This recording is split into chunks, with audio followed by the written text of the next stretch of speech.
Hello, my historical fashion friends, and welcome to another episode. Today I am going to be doing a little walkthrough of how I made this Roman Loculus bag. And I don't have as much footage as I thought I did. I think it's because my camera kept shutting off. Now, this bag is based solely off of some pictures that I saw of bags. I was trying to research Roman bags and there wasn't a ton of information available. So I kind of did what I think a lot of other people have done, which is just chosen this one type of bag. And I saw some other people's versions of this as well. Most of this is hand sewn. The only parts I used the machine for was just to sew on the top flap and then to sew the two layers together. So basically I sewed each of these little bands on while it was flat, and then I just went to the machine and quickly sewed all the rest of this together. So this bag is actually made from recycled leather from a couch that my mother-in-law had reupholstered, and she reupholstered it herself, not she, has someone do it, for my sister-in-law, and there was some of this leather from the arms left over, and I was like, oh, I can make something with that. And so I'm really excited to be using something that is also, you know, kind of has memories with it. I had originally tried to make a, I'll go get it, actually.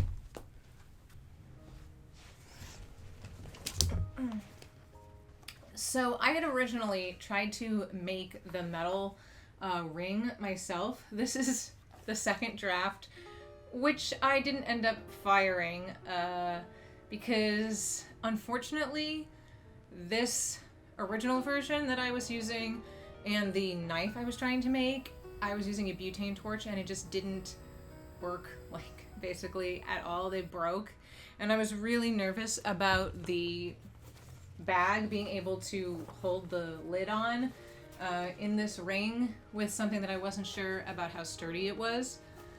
So for now, I just ended up using like this is for curtains. So you can like hang curtains with this little thing. And I just used that as the ring for this bag. And the first step, as you'll see here, was to attach each of these straps. They're kind of like reinforcements. So my ring broke, sadly, and I just had to get one of these, which like belongs to a curtain hanging set. And so I've attached my 4 straps to this, and then I'm just gonna make a little thing to like have like a toggle on. And I'm just going, this is my strap.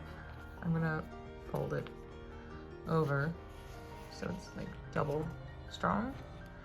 And then I'm just going to take this out flat and put this on like this and sew it down. And then I will have to put the closure and make it a little smaller because it's too big now with the size of this ring.